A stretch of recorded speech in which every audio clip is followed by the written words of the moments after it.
Good afternoon all of you. Yesterday మన previous క్లాస్లో మనకి 9th సోషల్ సంబంధించి చాలా వరకు అంటే క్లాస్లో మనకి అంటే మెడిటేరియన్ వెజిటేషన్ గురించి అంటే ఎస్టర్డే క్లాస్లో మనం మెడిటేరియన్ వెజిటేషన్ అంటే రీజనల్గా మనకి వెజిటేషన్ అంటే మనకి వృక్షజాలం అంటే ప్లాంటేషన్స్ కానీ ట్రీస్ కానీ మనకి ఫారెస్ట్లో మనకి గ్రోయింగ్ ఎలా జరుగుతుంది అనే దాన్ని మనం వెజిటేషన్ అని చెప్పడం జరుగుతుంది.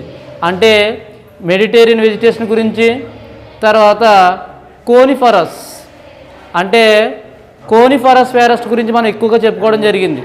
ఎందువల్లంటే కోనిఫరస్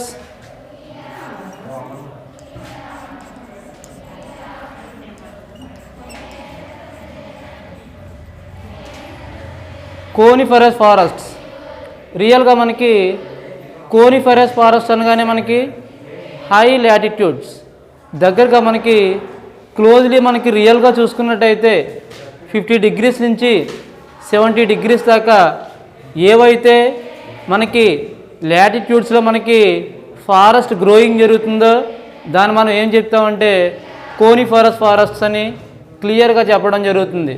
అంటే కోనిఫరస్ ఫారెస్ట్లో మనకి రియల్గా ఇక్కడ చాలా వరకు వీటినే మనం ఈ కోనిఫరస్ ఫారెస్ట్ని మనం టైగర్స్ అని కూడా పిలుస్తామని ఎస్టర్డే క్లాస్లో చెప్పుకోవడం జరిగింది. అంటే టైగర్ అన్న కోనిఫరస్ ఫారెస్ట్ అన్న ఒకటే. అంటే ఇక్కడ మనకి అన్నిటికీ తయారు చేసే రియల్గా మనకి ఇక్కడ అంతా కూడా టేక్ కానీ వుడ్ కానీ అంటే వెరీ స్మూతెస్ట్ వుడ్ అంటే స్మూతెస్ట్ వుడ్ అంటే చాలా మెత్తని కలప అనేది ఇక్కడ దొరుకుతుంది. అంటే మనకి మ్యాచ్ బాక్సెస్ కానీ మ్యానుఫ్యాక్చరింగ్ కానీ అంటే మ్యాగ్యూ అన్నీ కూడా మనకి కోనిఫరస్ ఫారెస్ట్లో మనకి పనిచేస్తాయి. కానీ ఇక్కడ మనకి కోనిఫరస్ ఫారెస్ట్లో మనకి ఎక్కువగా కనిపించేది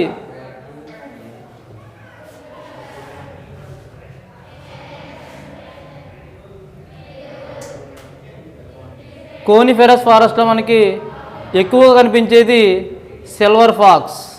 అంటే సిల్వర్ ఫాక్స్ అనే ఒక యానిమల్ అనేది మనకి ఇక్కడ ఎక్కువగా కోనిఫరస్ ఫారెస్ట్లో మనకి కనిపిస్తుంది. తర్వాత మనకి ఇక్కడ మనకి పోల్ డీర్ అంటే మనకి ధ్రువపు ఎలుగుబంటి, తర్వాత మింక్ అంటే మింక్ అంటే ఒక రకమైన యానిమల్. అంటే మింక్ లాంటి యానిమల్స్ అన్నీ కూడా మనకి ఇక్కడ కోనిఫరస్ ఫారెస్ట్లో మనకి అవైలబిలిటీ అంటే లుక్ ఎట్ సీన్ మనకు కనబడుతూ ఉంటాయి. రియల్గా మనకి కోనిఫరస్ ఫారెస్ట్ అయినా మెడిటేరియన్ వెజిటేషన్ అయినా ప్రతి చోట కూడా అంటే ఫారెస్ట్ అనేవి ఒకే ఏరియాలో కాకుండా నార్త్ ఈస్ట్ సౌత్ వెస్ట్ ఏరియాలో కూడా మనకి ఫారెస్ట్ అనేవి స్ప్రెడ్డింగ్ జరుగుతున్నాయి. అంటే రియల్గా మనకి ఫారెస్ట్ టైప్స్ అనేవి ఫస్ట్ నుంచి మనం తీసుకున్నట్టయితే రియల్గా మనకి డెసిడియస్ ఫారెస్ట్స్ అంటే మనకి డెసిడియస్ ఫారెస్ట్ అంటే డెసిడియస్ ఎవర్ గ్రీన్ ఫారెస్ట్. రియల్గా మనకి వాటితో పాటు tropical deciduous forests, temperate deciduous forest, tropical ever green forest, temperate ever green forest అని మనం రకరకాలుగా ఫారెస్ట్ టైప్స్ని మనం చెప్పుకోవడం జరుగుతుంది. అంటే ఈ వెజిటేషన్ అంతా కూడా గ్రోయింగ్ అంటే వరల్డ్ వైడ్ మనకి ఫారెస్ట్ అన్నీ కూడా ఒకే విధంగా ఉండవు. ఫారెస్ట్ ఎప్పుడూ కూడా చేంజ్ బై చేంజ్ రోజు రోజుకి చేంజింగ్ జరుగుతూనే ఉంటే ఇక్కడ మనకి కానీ రియల్గా అంటే మెడిటేరియన్ వెజిటేషన్లో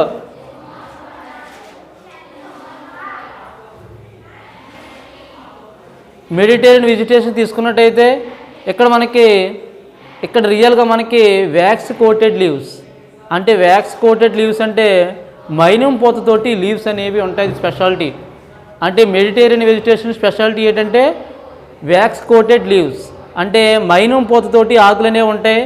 దానివల్ల ఏమవుతుందంటే ఎంత టెంపరేచర్ ఉన్నా సరే అవి ఏం చేస్తాయంటే చాలా ఎక్కువ టెంపరేచర్ను కూడా అవి తట్టుకునే కెపాసిటీని కలిగి ఉంటాయి రియల్గా మెడిటేషన్లో అంటే Mediterranean వెజిటేషన్లో.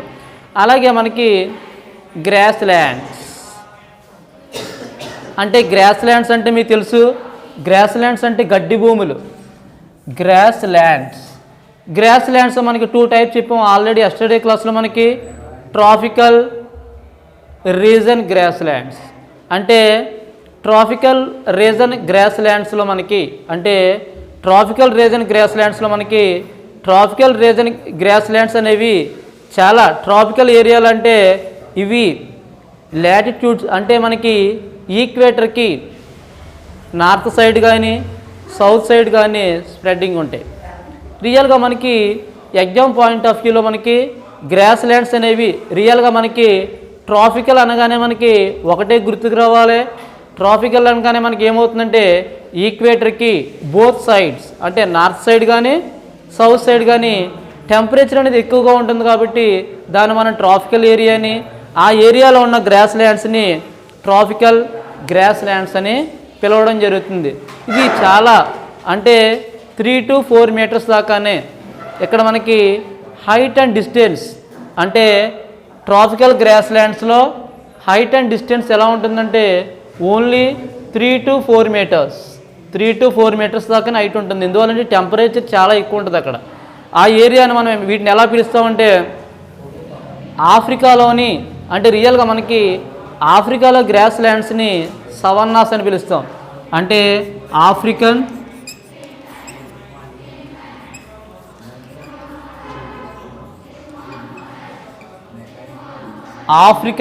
Grass lands is called సవన్నాస్.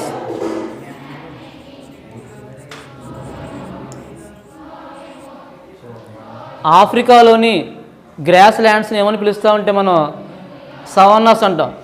అంటే ఈ సవన్నాలో ఉన్న గ్రాస్ ల్యాండ్స్ అంటే ఆఫ్రికాలో ఉన్న సవన్నాస్ ఏ విధంగా ఉంటాయో ఇక్కడ మనకి ట్రాపికల్ గ్రాస్ ల్యాండ్స్ కూడా అదే విధంగా ఉంటాయనే విషయాన్ని క్లియర్గా మనం అబ్జర్వ్ చేయాలి. తర్వాత మనకి రెండోది temperated grasslands. Tropical grasslands, temperated grasslands. Temperated grasslands అనేది టెంపరేట్ గ్రాస్ ల్యాండ్స్ ఇంట్లో టెంపరేచర్ అనేది చాలా తక్కువగా ఉంటుంది.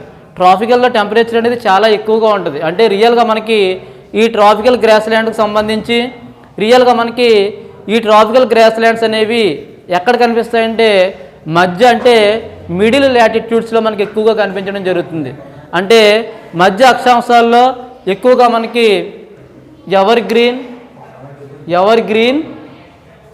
గ్రీన్గా మనకి టెంపరేటెడ్ గ్రాస్ ల్యాండ్స్ అనేవి మనకి కనబడుతూ ఉంటాయి. అంటే టెంపరేటెడ్ గ్రాస్ ల్యాండ్స్ని ఏమని పిలుస్తారంటే ఈ గడ్డి భూముల్ని మనం రియల్గా ఇక్కడ అన్నీ కూడా మ్యాచ్యూడ్ అంటే దుప్పులు కానీ అంటే రెయిన్ డీర్స్ కానీ ఇవన్నీ ఉంటాయి కాబట్టి వీటిని ఏమంటారంటే స్టెప్పీస్ అంటారు. Steppes most IMP steppes.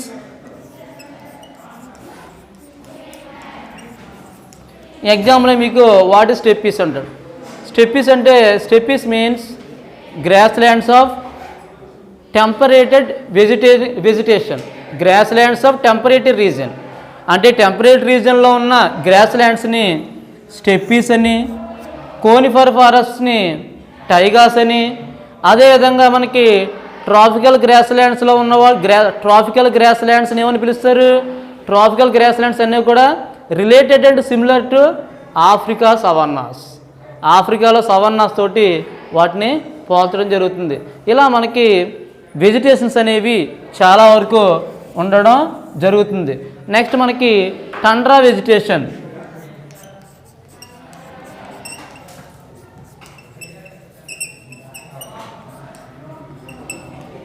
రియల్గా మనకి టండ్రా అంటే డెజర్ట్ ఆఫ్ వెరీ స్నో అంటే మంచు ఎడారులను మనం ఏమని పిలుస్తామంటే టండ్రాస్ అని. ఈ టండ్రా ఏరియాలో మనకి చాలా వరకు మొక్కలు అనేవి ఉంటాయి. అంటే టండ్రా అంటే ఏంటి, ఇక్కడ చాలా ఎక్కువ కూలింగ్ ఉంటుంది. ఆ ఏరియాలోకి ఎవరు వెళ్ళే ఛాన్స్ ఉండదు. ఎందువల్లంటే వెళ్ళినా కానీ వాళ్ళు డిఫరెంట్ టైప్ ఆఫ్ డ్రెస్సెస్ అనేవి వేసుకోవాలి. ఎందుకంటే అక్కడ టెంపరేచర్ అనేది చాలా తక్కువ ఉంటుంది, చాలా కూలింగ్గా ఉంటుంది. కాబట్టి ఆ ఏరియాలో మనకి డ్రెస్సెస్ అనేవి చాలా హార్డ్గా ఉన్న డ్రెస్సెస్ని వాడుకోవాలి. అంటే వీళ్ళు ఏం చేస్తారంటే ఇక్కడ మనకి మాసెస్ అంటే మనకి రియల్గా మనకి ఇక్కడ కనిపించేటంటే మాసెస్, తర్వాత లిచెన్, మాసెస్ కానీ లిచెన్ కానీ అంటే చిన్న చిన్న స్క్రబ్స్, అంటే చిన్న చిన్న స్క్రబ్స్ అనేటితోటి ఈ ఏరియా అనేది ఉంటుంది. ఇది ఎక్కువ మనకి టండ్రా ఏరియా, మనకి యూరప్ అంటే ఎక్కువగా మనకి ఇది ఏం చేస్తుంటే యూరప్, ఆఫ్రికా, నార్త్ అమెరికా. యూరప్లో కానీ అంటే యూరప్,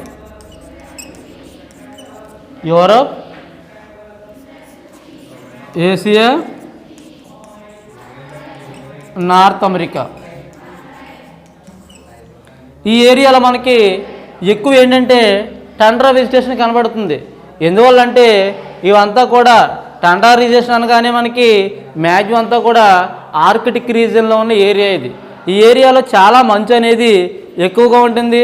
ఈ ఏరియాలో మనకి చాలా రకం అంటే మనకి ఆల్రెడీ ఇక్కడ మనకి తీసుకున్నట్టయితే సీల్, వాల్రస్ చేపలు అనమాట, అంటే ఫిషెస్. సీల్, వాల్రస్, మాస్కాక్సిన్ అంటే సీల్,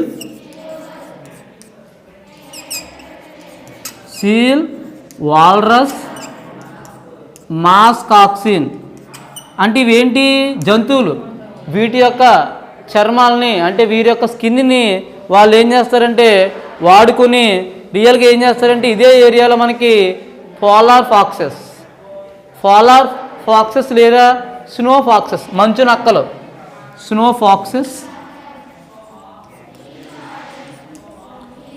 ఫాక్సెస్ అనేవి ఇవే ఏరియాలో మనకి కనబడడం జరుగుతుంది.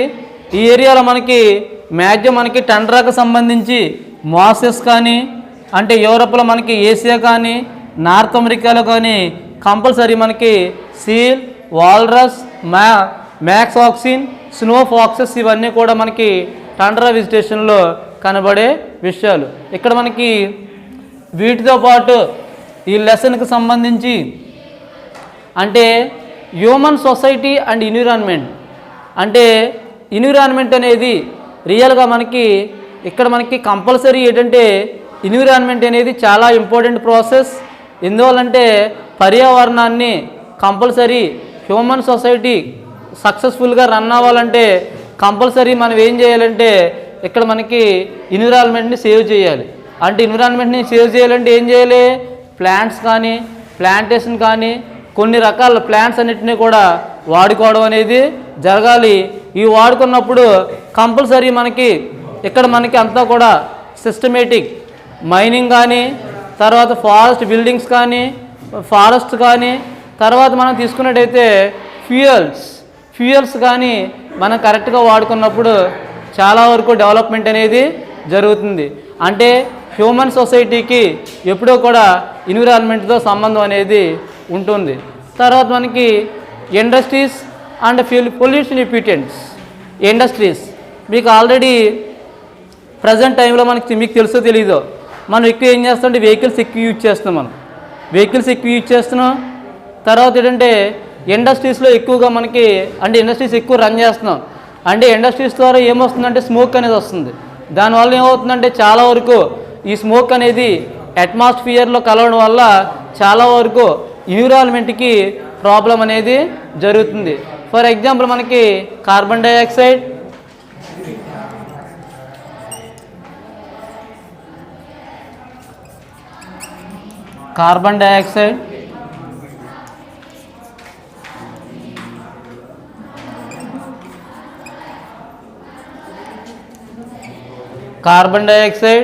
సల్ఫర్ డైఆక్సైడ్, తర్వాత నైట్రోజన్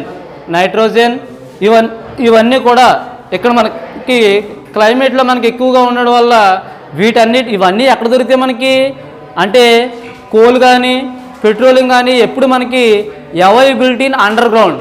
అంటే మనకి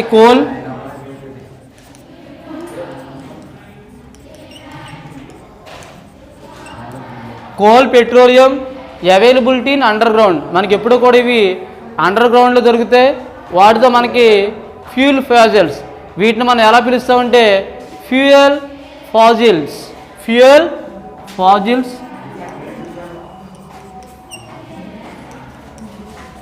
ఫాజిల్స్ అని మన శిలాజ ఇంధనాలని తెలుగులో చెప్తాం. అదే ఇంగ్లీష్లో అయితే ఫ్యూయల్ ఫాజిల్స్ అని వాటిని క్లియర్గా మనకి చెప్పడం జరుగుతుంది. అంటే carbon dioxide, organic compounds, other chemicals ఇవన్నీ కూడా ఎన్విరాన్మెంట్లో ఎక్కువగా ఉండడం వల్ల మనకి ప్రాబ్లమ్స్ అనేవి రావడం జరుగుతుంది. మరి ఈ ప్రాబ్లమ్స్ కంట్రోల్ చేయాలంటే ఒక మీటింగ్ అనేది జరిగింది. అంటే ఏంటి, రియల్గా మనకి ఏమవుతుంది, గ్లోబల్ వార్మింగ్ జరుగుతుంది. మీకు తెలుసు కదా గ్లోబల్ వార్మింగ్ అంటే. What is global warming? Land అనేది ఎర్త్ చాలా స్పీడ్గా మనకి టెంపరేచర్ పెరగడాన్ని ఏమంటాం మనం, గ్లోబల్ వార్మింగ్. అంటే కార్బన్ డైఆక్సైడ్ ఎక్కువ రిలీజ్ అవ్వడం వల్ల nitrous oxide, sulphur dioxide, compounds ఇవన్నీ కూడా ఎక్కువగా ఉండడం వల్ల ఏమవుతుందంటే ల్యాండ్ అనేది వేడెక్కడం జరుగుతుంది. దానివల్ల ఏమవుతుందంటే గ్రీన్ హౌస్ గ్యాసెస్ అనేవి బయటికి స్ప్రెడ్ అవ్వడం వల్ల మనకి గ్లోబల్ వార్మింగ్ అనేది జరుగుతుంది. గ్రీన్ హౌస్ గ్యాసెస్ అంటే ఏంటి? గ్రీన్ హౌస్ గ్యాసెస్ అంటే carbon dioxide, sulphur dioxide, methane వీటన్నిటిని కూడా మనం ఏం చెప్తాం, మనం గ్రీన్ హౌస్ గ్యాసెస్